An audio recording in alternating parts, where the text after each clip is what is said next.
Well, it's a sort of early spring day here in Central Texas, and today I've got a couple of guitars that I've always been curious about how they compared when it came to their wiring and all, well, not really their sounds because they have completely different pickups in them.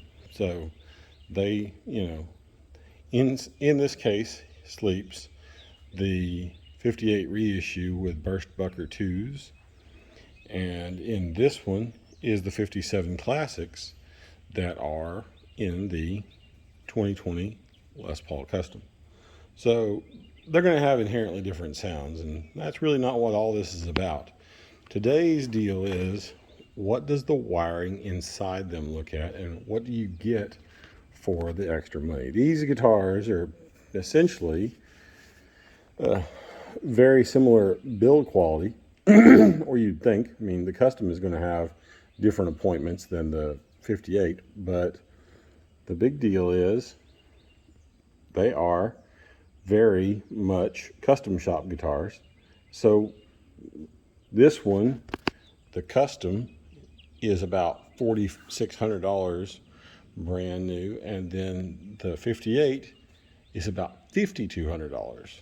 So what gives? What all goes into it? So first off, we'll start off with the cases, which at first glance look really similar until you look at the latches on them and realize that the reissue has different latches.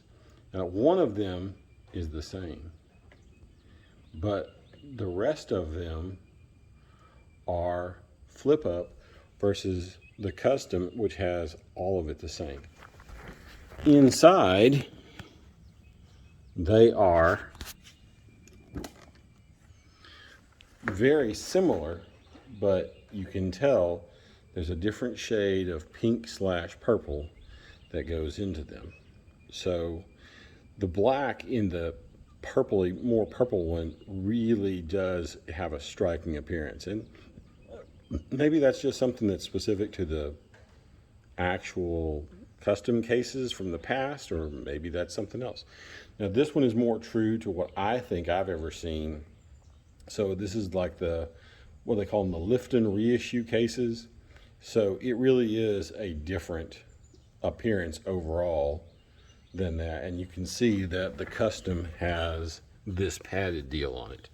But like I say, that could be specific to certain generations, or it could just be specific to these guitars. But the hardware is strikingly different because, of course, the Custom has the uncovered 57 classics, whereas this one has the covered Burstbucker 2's, which realistically are pretty close to what is supposed to be in a 58-ish reissue. Not exactly sure what all the different Burstbucker setups are and whether Burstbucker 2's are more correct or less correct, but I know that the sound out of that guitar is outstanding. But 57 classics are absolutely an iconic sound, and coming out of that Custom, the hand-wired setup in it really does make a difference. But the next question is, how much difference is there with the actual wiring? So those who follow the channel will recognize this as the wiring inside the 2020 Custom with the 57 classics, and it is every bit what you would think. I mean, just absolutely Gibson pots with the hand wired setup in them. No PCB, no printed circuit, no quick connects, nothing. It is absolutely just exactly what you think a Custom should look like inside the wiring cavity. And anybody who's watched other channels will recognize this as just the way Customs are done. This one was very similar to what was done on the 2011 traditional, which is also the same as how the wiring was done on the 2007 Custom. Now going over here to the R8, you'll of course get to see the R8 stamping right there. So that guarantees that this really did start off life as an R8. And there's a little bit of difference in the shelf and everything, the way that was set up inside there. This little area right here and right here is different because of the way they did it, perhaps. Don't really have a good answer for that, but if you look at those, where those screw holes are, and then look over here, you'll see that it is flat on the Custom and not on the R8. Now that's probably because that's the way they did it in 1958. They also have the capacitors in there, which give it a different tone as well as output. Now that right there isn't something that I think of as, well, is this really $700 better? Well, I guess it depends on what you're looking for when it comes to the tone. This has a really good smooth feel to it, and this one was, I believe, a 22 model. It shows it's got the deal, you know, got the medallion for the 22, but I believe this one is actually a real honest to goodness 22 model, and it has a great feel and a great sound. And honestly, I'm not sure I would jump in and say the tone and everything is that much better because of these, but I will say this: there is a mojo to this guitar that is very different from the mojo of the 57 Classics in the Custom. But as you can see, there really is a difference. It's not nearly as, I don't know if it's $700 different, but there is a difference in the way they are wired up.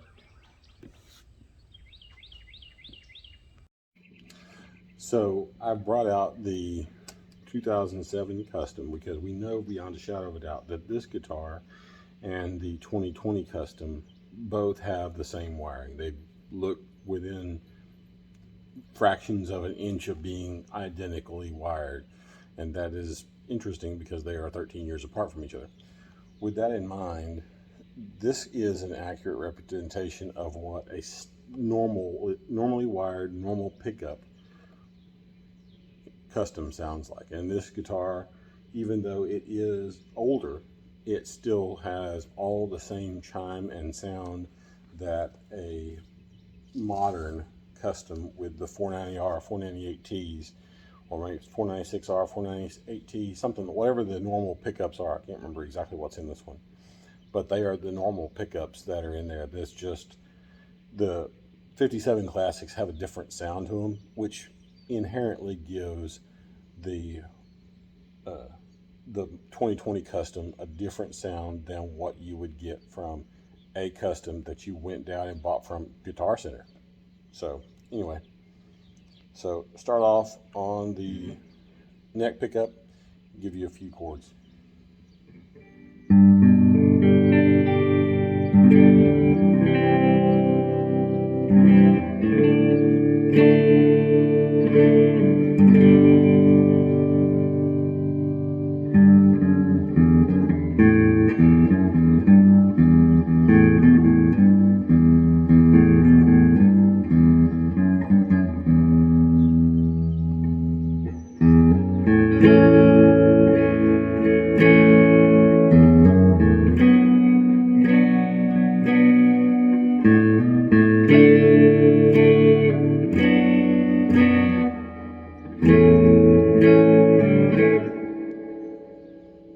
Now in the middle,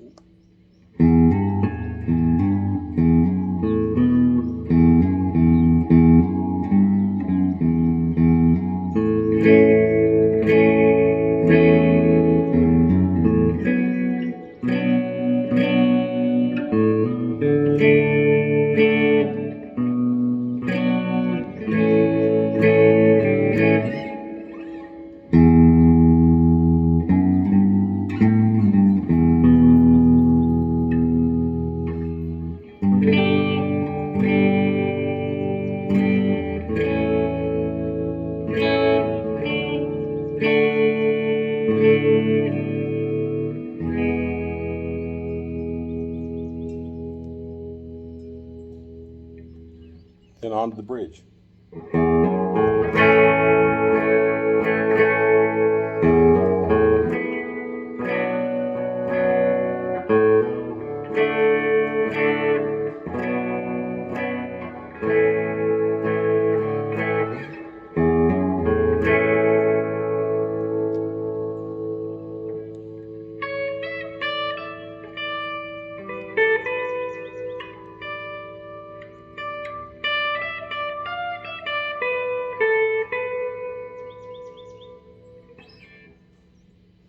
So let's go to the other custom.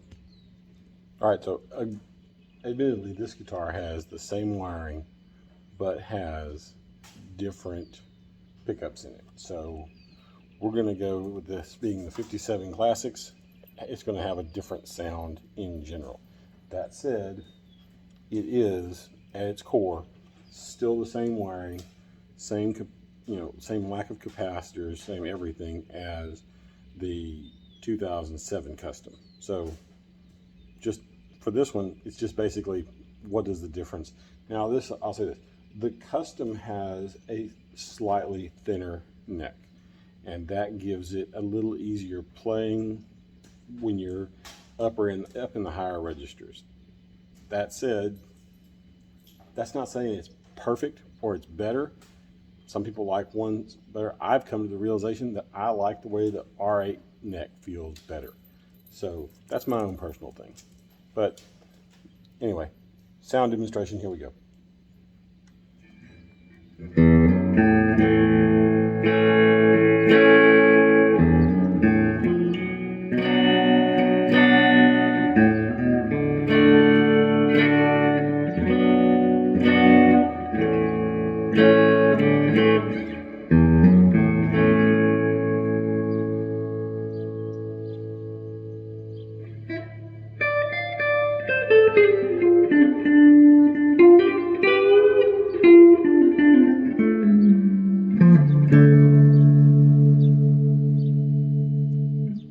Middle position now.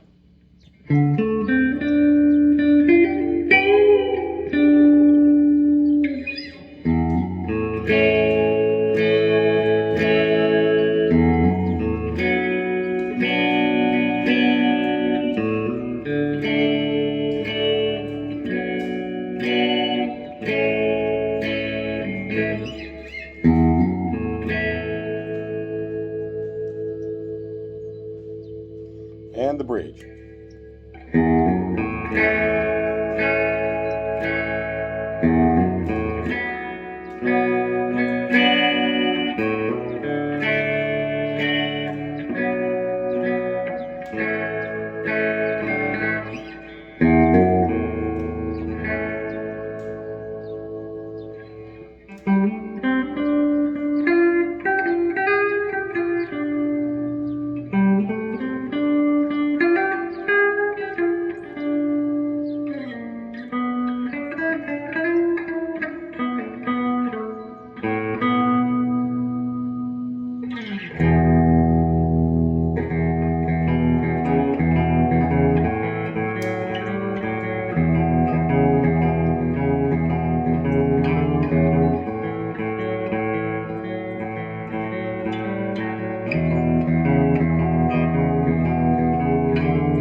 Okay, enough of that.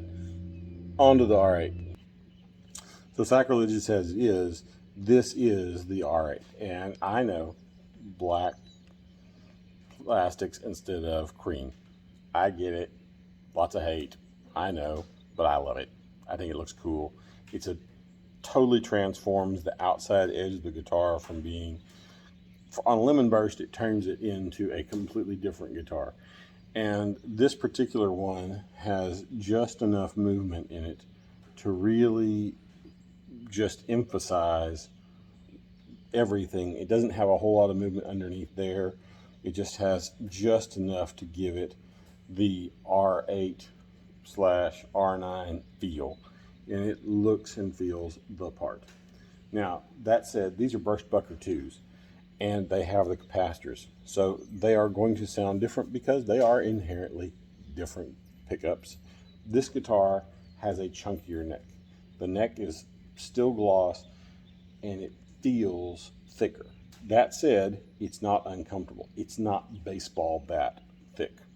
I don't know if that's something specific to an older reissue or if that's something specific to a generation that this is not inherently a part of, but this neck feels just a little slightly bit thicker, and the curvature of it is just right to really be comfortable. And up here in the upper registers, it is not as easy to wrap around, but that said, it does not stop you from being able to play it, and it sounds amazing.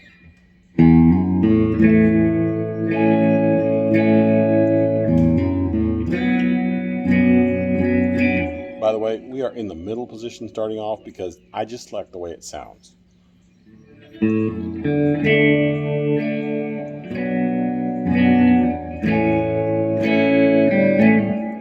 Now to the neck.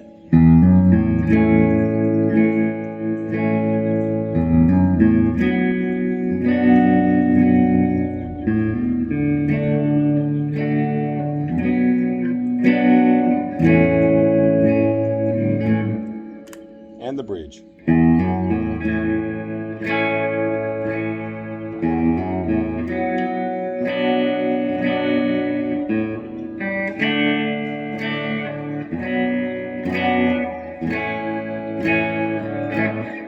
These are Burstbucker 2's, and I don't know what the deal on those are. I am not skilled enough to be able to tell you what all the differences are on those, but there is something about the neck position on this guitar.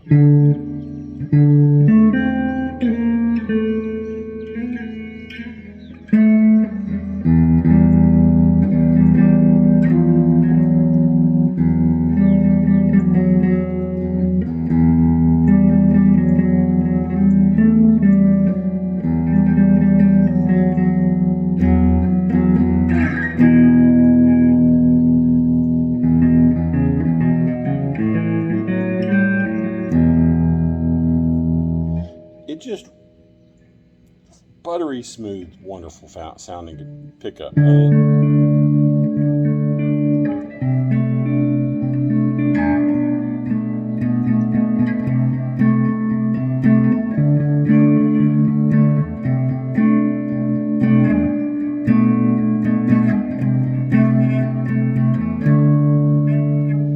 And you could get that same sound out of another guitar with these pickups. Do they sell Burstbucker 2's on Gibson's pickup site now? I really don't know. Never really tried. I have a guitar with them in it, so it really doesn't affect me. And I like the way the 57 Classics and the 07 Custom has a sound that is distinctly custom. And I like that, but I like having the variety of being able to do other things. And these three custom shops really do give a different texture in every way.